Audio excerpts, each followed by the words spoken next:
Hello, my name is Michael Williams, and today I'll be presenting the digital forensic expert testimony for Group 5, the United Kingdom, for the CYB 670 course, Capstone in Cybersecurity.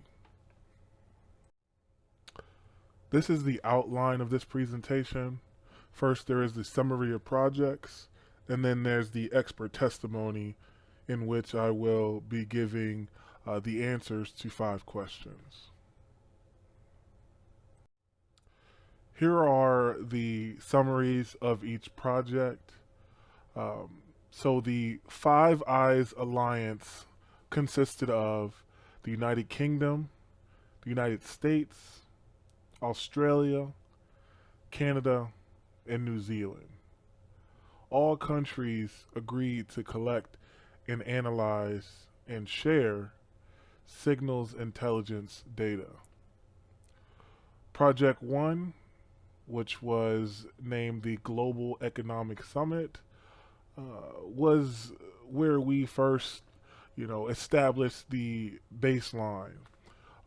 These were learning the policies and procedures of our country that we were assigned to, as well as other countries a part of the Five Eyes Alliance. In Project 2, um, named Nations Behaving Badly, that's where attack vectors, best practices, and countermeasures were discussed. In Project 3, which was named Lockdown, that is where we responded to a ransomware attack. There were 3 different attacks. There was the distributed denial of service, or DDoS. There is a data exfiltration, as well as a ransomware attack. All right, so now I will go into the expert testimony portion of this presentation. The expert testimony will focus on the challenges facing the field of digital forensics from new technologies, as well as international law specific to e-discovery. The first question is, what are the legal challenges associated with cyber incidents involving foreign countries, and how does internal laws affect e-discovery? So this is a very tricky subject because even though there are similarities in laws that each country has, overall the laws are different or vary from one country to another. Because of that, it depends not only on the laws of each individual nation, but also what each country considers a cyber attack, because different countries have different definitions of what an attack is. It is also important to understand where the attack is coming from and by who. That is why attribution was discussed throughout the assigned projects.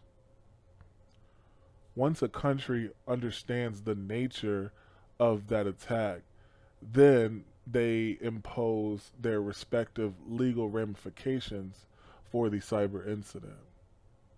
So in regard to internal laws, each country may handle an attack differently based on their laws. This may become problematic if more than one country is involved in an attack. E-discovery is the electronic aspect of identifying, collecting, and producing an electronically stored information in response to a request for production in a lawsuit or investigation.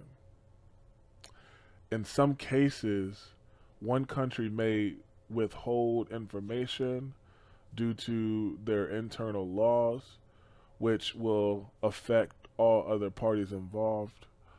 And that's just one example of something that could possibly happen um, with e-discovery and the involvement of multiple countries um, being productive in the investigation, but still adhering to their own laws. Question 2. What are the legal challenges of accessing and retrieving electronic evidence stored on foreign soil? Assuming cloud storage was used, what procedures were followed to access and retrieve digital evidence stored in the cloud? So this can be challenging depending on where the data is stored. The foreign nation requesting the stored data may request that information directly from the service provider or from the host nation where that service provider operates.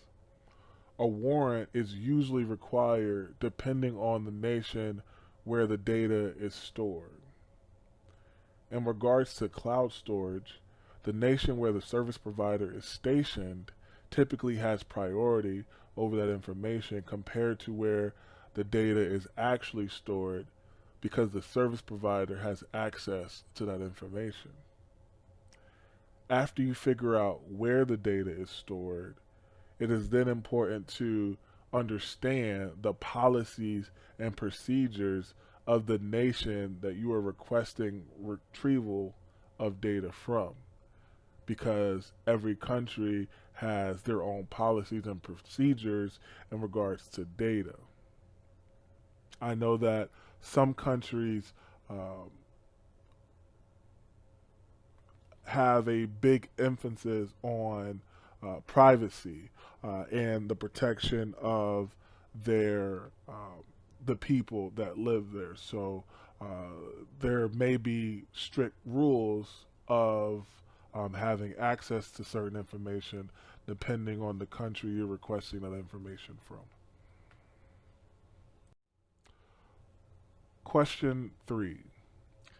Specific to the country that your team was assigned, how did the international laws and jurisdictions influence the processes and procedures followed during the forensic investigation?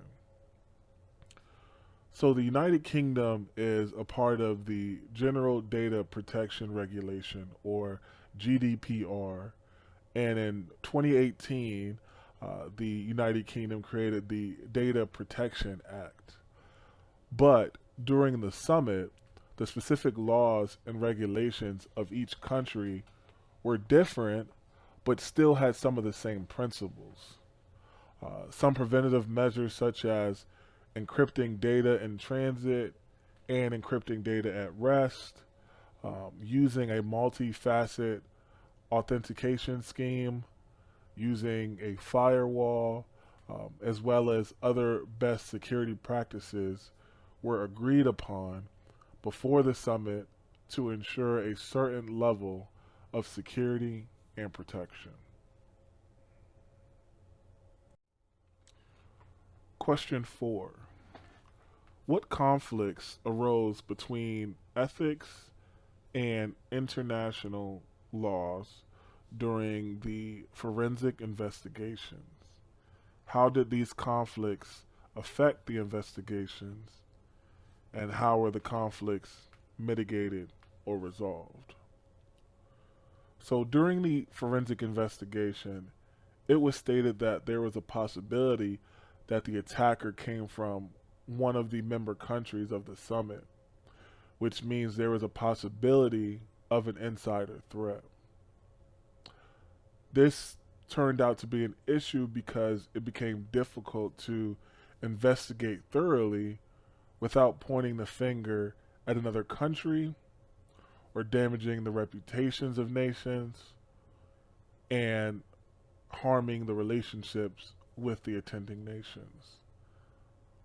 Also, countries may have considered withholding information in fear of becoming vulnerable to this alleged insider threat. But in the end, there wasn't an insider threat at all.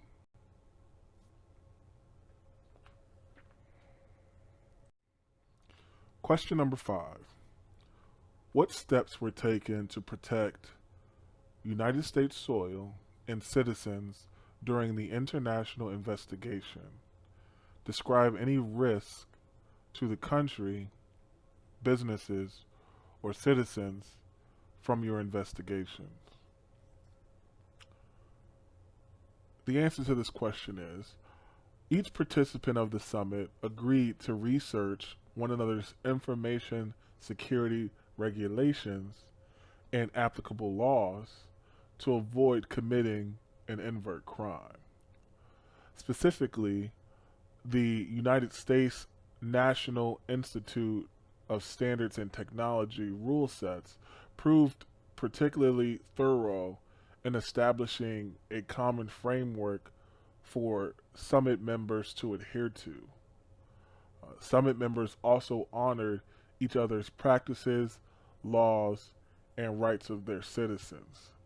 And that goes back to what I discussed briefly earlier uh, when I stated that certain nations have very strict laws in regards to what information can be shared and given and what information is protected in regards to uh, citizens' rights.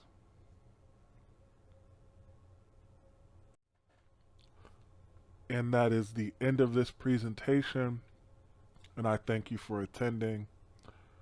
Once again, my name is Michael Williams, and this is Group 5, the United Kingdom. Have a great rest of your day.